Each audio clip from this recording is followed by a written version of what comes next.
اعوذ باللہ من الشیطان الرجیم بسم اللہ الرحمن الرحیم۔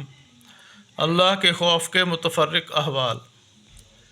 قرآن شریف کی آیات اور حضور صلی اللہ علیہ وآلہ وسلم کے احادیث اور بزرگوں کے واقعات میں اللہ جل شانہ سے ڈرنے کے متعلق جتنا کچھ ذکر کیا گیا ہے اس کا احاطہ تو دشوار ہے، لیکن مختصر طور پر اتنا سمجھ لینا چاہیے کہ دین کے ہر کمال کا زینہ اللہ کا خوف ہے۔ حضور صلی اللہ علیہ وآلہ وسلم کا ارشاد ہے کہ حکمت کی جڑ اللہ کا خوف ہے۔ حضرت ابن عمر رضی اللہ تعالیٰ عنہ بہت رویا کرتے تھے، حتیٰ کہ روتے روتے آنکھیں بھی بیکار ہو گئی تھیں۔ کسی شخص نے ایک مرتبہ دیکھ لیا تو فرمانے لگے کہ میرے رونے پر تعجب کرتے ہو، اللہ کے خوف سے سورج روتا ہے۔ ایک مرتبہ ایسا ہی قصہ آیا تو فرمایا کہ اللہ کے خوف سے چاند روتا ہے۔ ایک نوجوان صحابی پر حضور صلی اللہ علیہ وآلہ وسلم کا گزر ہوا، وہ پڑھ رہے تھے جب فَإِذَا انشَقَّتِ السَّمَاءُ فَكَانَتْ وَرْدَةً كَالدِّهَانِ پر پہنچے تو بدن کے بال کھڑے ہو گئے، روتے روتے دم گھٹنے لگا اور کہہ رہے تھے ہاں جس دن آسمان پھٹ جائیں گے، یعنی قیامت کے دن میرا کیا حال ہوگا، ہائے میری بربادی۔ حضور صلی اللہ علیہ وآلہ وسلم نے ارشاد فرمایا کہ تمہارے اس رونے کی وجہ سے فرشتے بھی رونے لگے۔ ایک انصاری نے تہجد پڑھا اور پھر بیٹھ کر بہت روئے، کہتے تھے اللہ ہی سے فریاد کرتا ہوں جہنم کی آگ کی۔ حضور صلی اللہ علیہ وآلہ وسلم نے ارشاد فرمایا کہ تم نے آج فرشتوں کو رلا دیا۔ عبداللہ بن رواحہ رضی اللہ عنہ ایک صحابی ہیں، رو رہے تھے، بیوی بھی ان کی اس حالت کو دیکھ کر رونے لگیں۔ پوچھا کہ کیوں روتی ہو؟ کہنے لگیں کہ جس وجہ سے تم روتے ہو۔ عبداللہ بن رواحہ رضی اللہ عنہ نے کہا کہ میں اس وجہ سے رو رہا ہوں کہ جہنم پر تو گزرنا ہے ہی، نہ معلوم نجات ہو سکے گی یا وہیں رہ جاؤں گا۔ زرارہ بن اوفا ایک مسجد میں نماز پڑھا رہے تھے، فَإِذَا نُقِرَ فِي النَّاقُورِ پر جب پہنچے تو فوراً گر گئے اور انتقال ہو گیا۔ لوگ اٹھا کر گھر تک لائے۔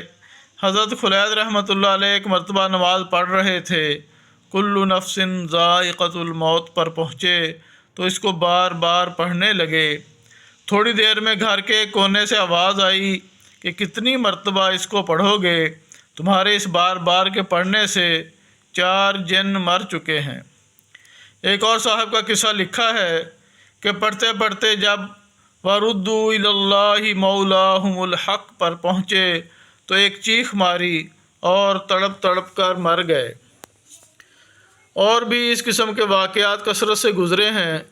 حضرت فضیل رحمۃ اللہ علیہ مشہور بزرگ ہیں، کہتے ہیں کہ اللہ کا خوف ہر خیر کی طرف رہبری کرتا ہے۔ حضرت شبلی رحمہ اللہ کے نام سے سبھی واقف ہیں، وہ کہتے ہیں جب بھی میں اللہ سے ڈرا ہوں اس کی وجہ سے مجھ پر حکمت اور عبرت کا ایسا دروازہ کھلا ہے جو اس سے پہلے نہیں کھلا۔ حدیث میں ہے کہ اللہ جل شانہ فرماتے ہیں کہ میں اپنے بندے پر 2 خوف جمع نہیں کرتا اور دو بے فکریاں نہیں دیتا۔ اگر دنیا میں مجھ سے بے فکر رہے تو قیامت میں ڈراتا ہوں، اور دنیا میں ڈرتا رہے تو آخرت میں بے فکری عطا کرتا ہوں۔ حضور صلی اللہ علیہ وآلہ وسلم کا ارشاد ہے کہ جو اللہ سے ڈرتا ہے اس سے ہر چیز ڈرتی ہے، اور جو غیر اللہ سے ڈرتا ہے اس کو ہر چیز ڈراتی ہے۔ یحییٰ بن معاذ رحمہ اللہ کہتے ہیں کہ آدمی بیچارہ اگر جہنم سے اتنا ڈرنے لگے جتنا تنگ دستی سے ڈرتا ہے تو سیدھا جنت میں جائے۔ ابو سلیمان دارانی رحمہ اللہ کہتے ہیں کہ جس دل سے اللہ کا خوف جاتا رہتا ہے وہ برباد ہو جاتا ہے۔ حضور صلی اللہ علیہ وآلہ وسلم کا ارشاد ہے کہ جس آنکھ سے اللہ کے خوف کی وجہ سے ذرا سا آنسو خواہ مکھی کے سر کے برابر ہی کیوں نہ ہو نکل کر چہرے پر گرتا ہے، اللہ تعالیٰ اس چہرے کو آگ پر حرام فرما دیتے ہیں۔ حضور صلی اللہ علیہ وآلہ وسلم کا ایک اور ارشاد ہے کہ جب مسلمان کا دل اللہ کے خوف سے کانپتا ہے تو اس کے گناہ ایسے جھڑتے ہیں جیسے درختوں سے پتے جھڑتے ہیں۔ میرے نبی صلی اللہ علیہ وآلہ وسلم کا ایک اور ارشاد ہے کہ جو شخص اللہ کے خوف سے روئے اس کا آگ میں جانا ایسا ہی مشکل ہے جیسا دودھ کا تھنوں میں واپس جانا۔ حضرت عقبہ بن عامر رضی اللہ عنہ ایک صحابی ہیں، انہوں نے حضور صلی اللہ علیہ وآلہ وسلم سے پوچھا نجات کا راستہ کیا ہے؟ آپ صلی اللہ علیہ وآلہ وسلم نے فرمایا کہ اپنی زبان کو روکے رکھو،